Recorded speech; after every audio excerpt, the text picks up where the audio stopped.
as a first-year Congresswoman, what has been your biggest struggle? So can we be real? This is like such a crazy place, ladies. It's so strange. Like there's so much dysfunction. It's like, I don't know if y'all are in high school, but it's like middle school. And I suspect middle school hasn't changed that much from when I was there. It needs to, but it's like middle school in this way. In middle school, people are like, oh, did you see that new girl? Yeah. Okay, she's weird. I don't like her. Am I right? That's middle school. You didn't do anything, you didn't say anything, it's just you get a vibe and people like act on it. High school, for me, was like, oh, did you see that new girl? Yeah. I heard she did whatever, I don't like her, right? And then like they make up a rumor. And then that spreads online, or you're like texting your friends or whatever, right? But there's like a reason underneath why people don't like you. Does that sound right? Yeah. It's not just like instinctual. Okay. Here it's like middle school. There's no reason, right? And so people are like, this has been my experience. I'm not trying to like make it negative, but like, people don't always have a reason to not trust you, to not want to work with you, to not collaborate. And so it's very difficult to learn how to navigate this environment where there's inherent distrust. And cliques. Yeah. And they're called caucuses. They're called caucuses, yes they are. And so it's like literally middle school rules apply here on Capitol Hill. So I say that to say a few things. Number one, right, you all survived middle school. You know how to do this. You all would be excellent congresswomen. Excellent. So I just want to set that as a baseline, okay?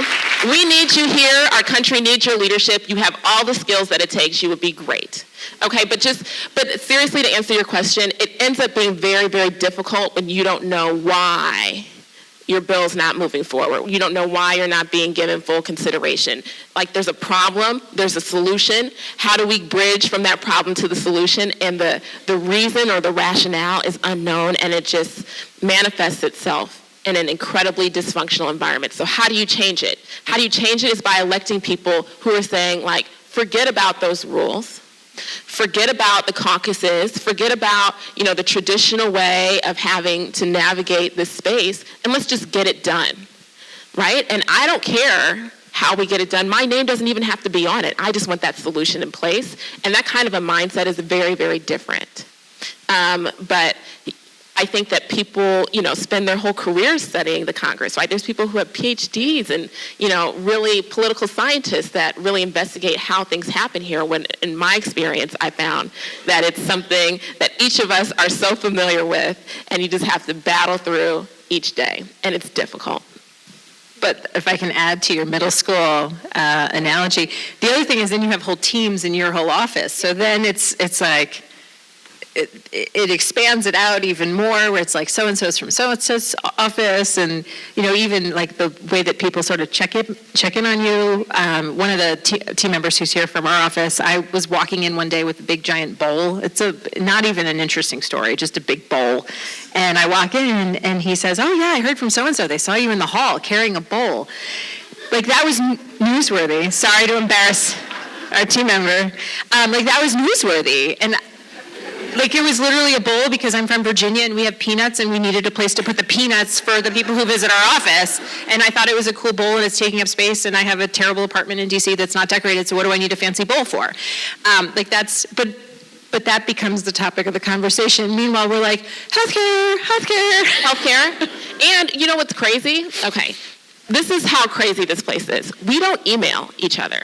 Right? So if there's something going on that I need to talk with Congresswoman Spanberger about or Congresswoman Trahan about, I literally have to write it on a piece of paper and hope to see her on the floor when we're voting. And on the floor is so chaotic, you guys. It is like recess at kindergarten.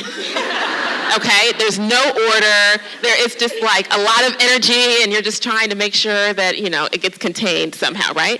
And I'm passing out a piece of paper to my colleagues instead of emailing them and saying, hey, I have this idea, do you want to work with me on it, right? This is just like a norm in this place. And so literally people are just like passing out these pieces of paper to each other all on the floor.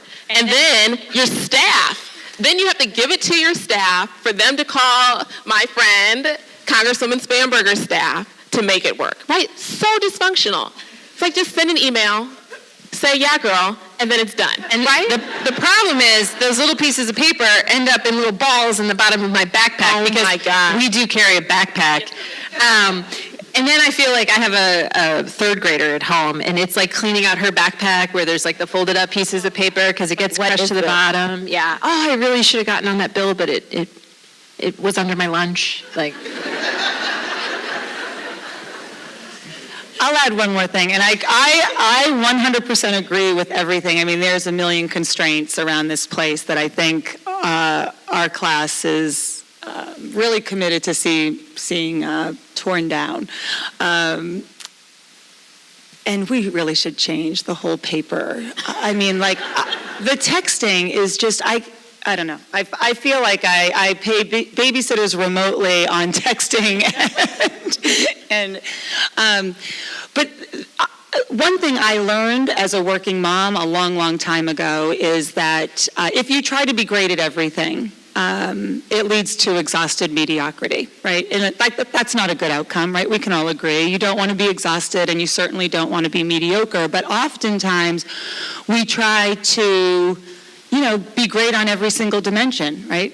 We're just type A, competitive, highly energized people, and we can't help ourselves. Here, you cannot do that. Right? I mean, there are so many public policy areas that need attention. You've got such a diverse district. We all do, right? The issues that are important to our district, we have to be champions for here.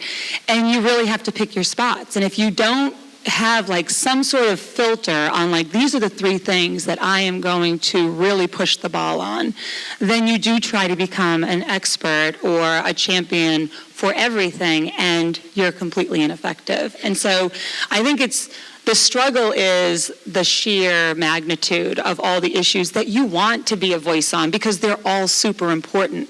And having like the discipline to focus on the ones that either coincide with your committee or with your district so that you can actually make an impact is really tough to live that on a day-to-day basis.